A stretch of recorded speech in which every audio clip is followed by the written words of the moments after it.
Saya interupsi, Pak. Saya rasa pertanyaan Pak Suding itu tadi penting. Yang perlu Pak Menko Polhukam. Kalau saya sebut aja, Pak, siapa jenderal yang mau mengundurkan diri itu. Supaya jangan ada gelap-gelap. Yang kedua, udah betul Pak Mahfud, ada tersangka baru. Yang penting siapa? Kan gitu Pak. Kita nggak percaya polisi. Polisi kasih keterangan kita kepada publik. Publik kita ini udah ditipu juga kita ini kan. Kita dibohongin. Sebab kita ini hanya baca melalui medsos Pak Mahfud. Dan keterangan resmi dari Mabes. Kita tanggapi ternyata salah. Jadi publik dibohongi oleh polisi.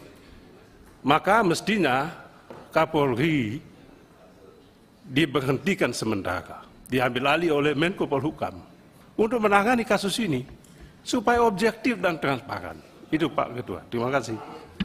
Interupsi Ketua. Interupsi. Saya mau mengusulkan begini, Saudara Pimpinan. Kalau apa yang disampaikan oleh Pak Mahfud di hadapan Komisi 3 sama yang kita baca di koran, bahkan beberapa podcast Pak Mahfud saya ikutin, terakhir Akbar Faisal, ya kita sudahi aja Ketua. Terkecuali ada yang rahasia, Pak Mahfud ini kan sebagai Menko Polhukam pasti banyak tahu di luar yang sudah diberitakan.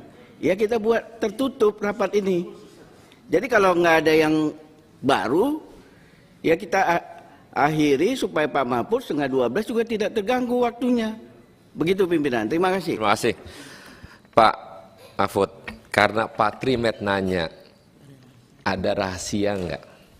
Kalau memang ada rahasia, maka kita tutup.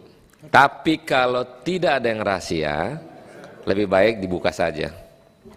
Langsung. Tidak ada rahasia. Yang sampaikan ini semuanya memang menjelaskan apa yang sudah saya sampaikan secara terang benderang kepada publik. Nah, adapun hal-hal yang ada di bawah meja, saya punya setumpuk data tentang itu. Karena belum dibahas oleh Kompolnas dan itu sensitif, ya kita tidak buka.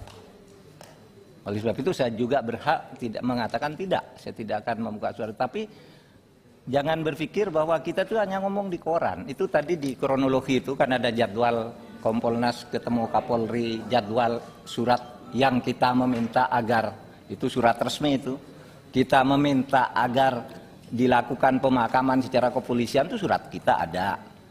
Ketika sampai sore ribut itu kita segera kirim surat terus jalan gitu. Artinya kita tidak ngomong di koran aja, yang ngomong di koran itu yang menjadi pertanyaan publik aja. Yang strategis kita ketemu, kita sampaikan ini suratnya. Itu tuh tadi ada beberapa surat, termasuk surat Bedol Deswab itu kan ada suratnya tadi. Gitu. Izin pimpinan. Ada nomor suratnya. Pak Mahfud, saya semakin paham Pak Mahfud. Ini bentuk komunikasi politik. Ini cara Pak Mahfud menggiring dan berpolitik.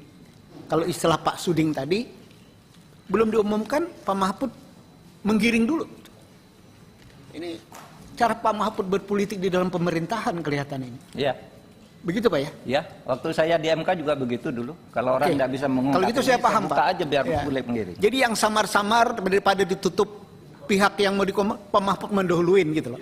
Ini salah satu bentuk komunikasi yang positif sebagainya bagi warga.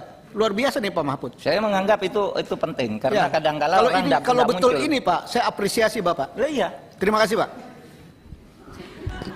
Nah, sebentar, ini agak menarik. Karena tadi Pak Desmond marah-marah, tiba-tiba sekarang apresiasi. Kita ini bukan itu marah. kawan diskusi itu dengan saya kalau di luar objektif. sidang. Ya, saya bertanya itu objektif. Ya, apa adanya. Ya kalau benar-benar. Kalau nggak jelas sama saya nggak jelas gitu. Iya. Harus diperjelas. Jangan tanggung maksudnya Pak Ketua, jangan tanggung. Ya. Satu lagi Pak Mahfud, terkait dari Pak Beni tadi. Terima kasih sudah nonton. Jangan lupa like, subscribe, dan share ya.